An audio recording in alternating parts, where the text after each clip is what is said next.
Bueno, ahorita estamos en un momento muy, digamos, emocionante, porque estamos concluyendo ya la etapa de los 32 congresos estatales, a pesar de todos los pronósticos que no eran muy positivos.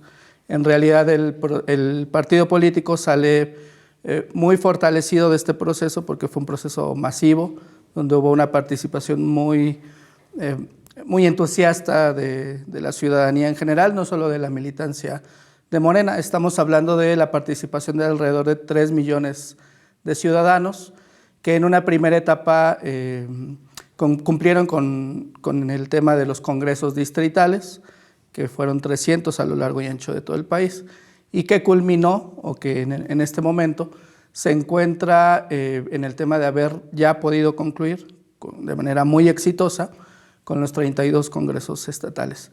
Va a ser una bocanada de aire fresco para el partido tener ya renovadas estas estructuras, sobre todo por lo que viene, que son 2 elecciones fundamentales, que es la del Estado de México y la de Coahuila. Yo haría particular énfasis en el Estado de México porque estamos ante una oportunidad excepcional para finalmente sacar al PRI del gobierno del Estado de México, que es su último bastión. Ante una participación masiva por parte no solo de la militancia, sino de la ciudadanía en general, yo considero que fue un proceso ejemplar. No podemos generalizar por ciertos temas que fueron evidentes en algunos casos, pero en general mi evaluación es que fue un proceso democrático, ejemplar, pacífico, en el que la ciudadanía se impuso ante los grupos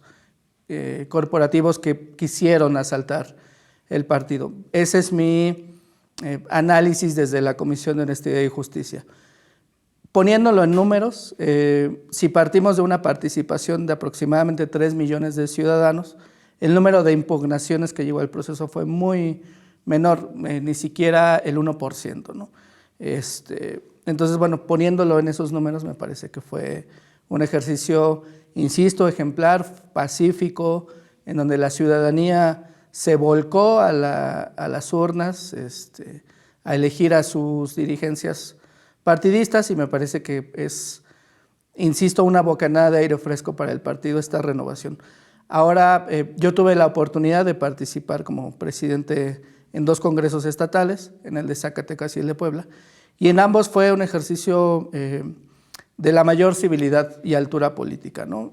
A pesar de que se esperaban conflictos, en algunos casos los hubo, pero en donde yo tuve oportunidad de participar, fue un proceso en el que, como en la democracia, pues las mayorías se imponen, ¿no? 3 meses antes se emite la convocatoria para el Congreso Nacional Ordinario. Recalco lo de ordinario porque es el único espacio en donde se puede elegir a la dirigencia. Puede haber congresos extraordinarios en donde se pueden decidir como diversas cosas, pero en el ordinario se hace la elección y además se hace una reforma estatutaria que también es importante. Entonces, ¿quién llega al Congreso Nacional Ordinario? Los 3,000 congresistas que fueron electos en los 300 distritos. ¿Cómo se compone el Consejo Nacional? Primero, tienen, digamos, pase automático los dirigentes de los estados, no todos, presidentes de comités ejecutivos, secretarios generales y secretarios de organización. Eso nos da un total de 96 consejeros nacionales que desde que fueron electos en sus estados son parte del Consejo Nacional. Eso nos deja un número de alrededor de 200 aproximadamente consejeros que hay que elegir. ¿Quién los elige? Los 3,000, es decir, los 3,000 eligen a 200 que los van a representar en el órgano que se llama Consejo Nacional. Y las carteras del Comité Ejecutivo Nacional se eligen de esos 300. De esos 300, los 3,000 votan para elegir me parece que son 15 carteras menos presidencia y secretaría, serían 13. los 3 espacios en el Comité Ejecutivo Nacional, que durarán en su encargo, de acuerdo al estatuto, 3 años. La Presidencia y la Secretaría General tienen, por mandato de una sentencia del Tribunal, de la Sala Superior del Tribunal Electoral, un periodo de su encargo hasta finales de 2023, que es donde se renovará una vez más la Presidencia y la Secretaría General.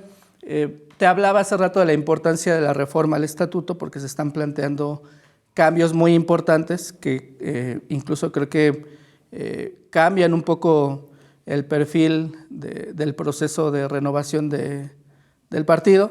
No quiero calificar si es bueno o malo, simplemente se hace un cambio sustancial, porque si tú recuerdas, esta presidencia y la secretaría son el resultado de un proceso impugnativo que comenzó en 2019 y terminó casi un año después, con la elección de nuestro presidente y secretaría general mediante una encuesta abierta a la población.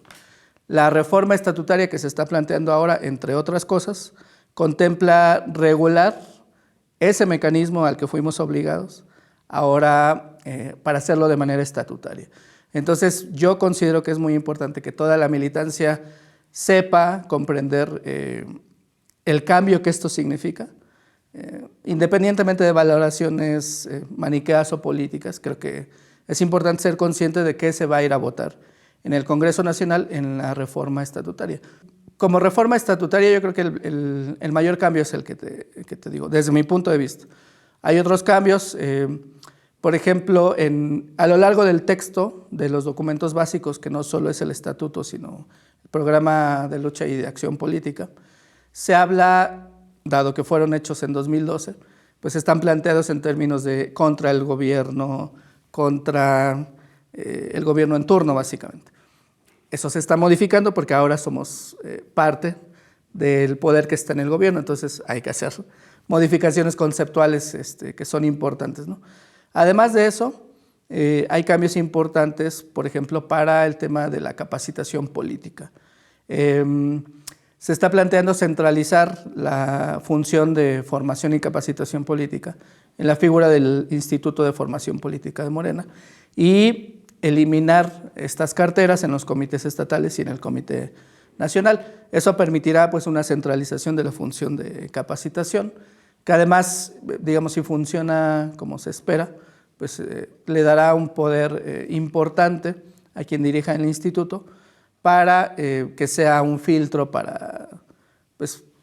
y además una escuela de capacitación para la nueva militancia, que a veces no hay que tapar el dedo, no se puede tapar el sol con un dedo, y estamos recibiendo pues militancia de muchos partidos políticos con ciertas enseñanzas que nosotros pretendemos cambiar, ¿no?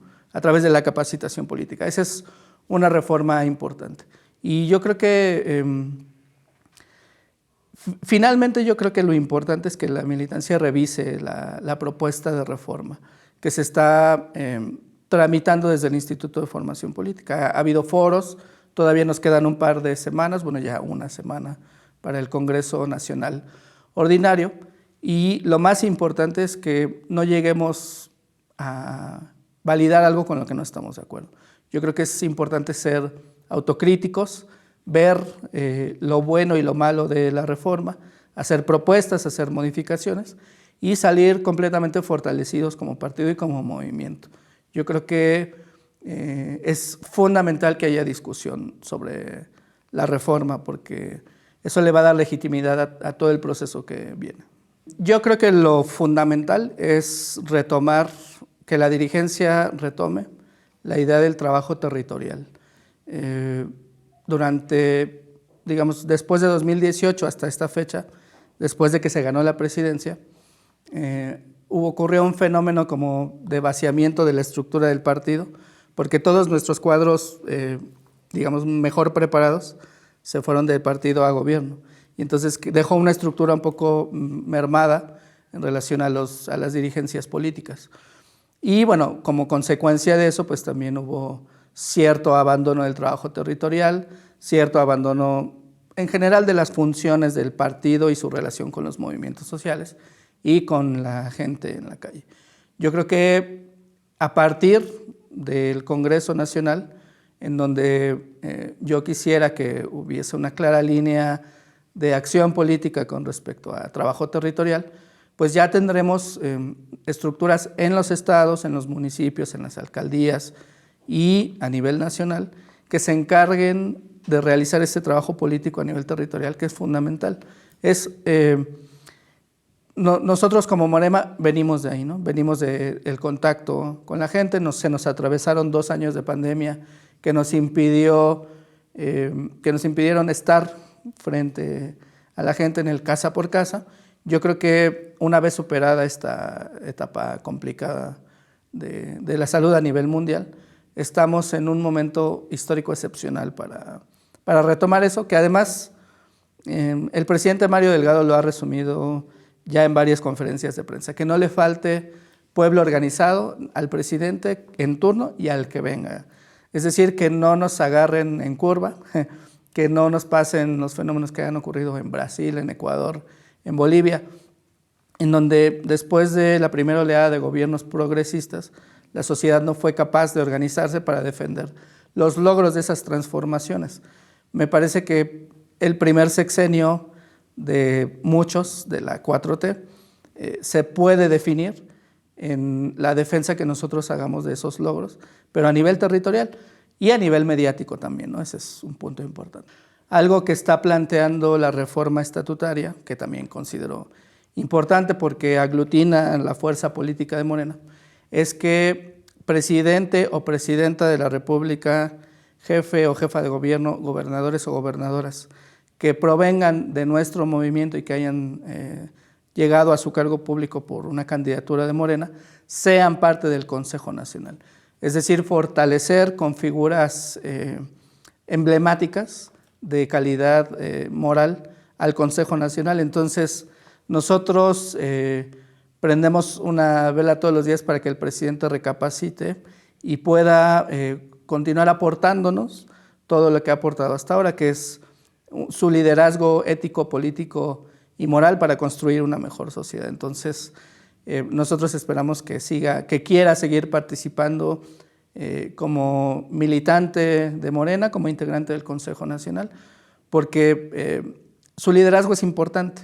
Los liderazgos políticos de la calidad de nuestro presidente no se dan todos los días y nosotros, pues, para nosotros como miembros del movimiento, es fundamental la figura de Andrés Manuel López Obrador, ¿no?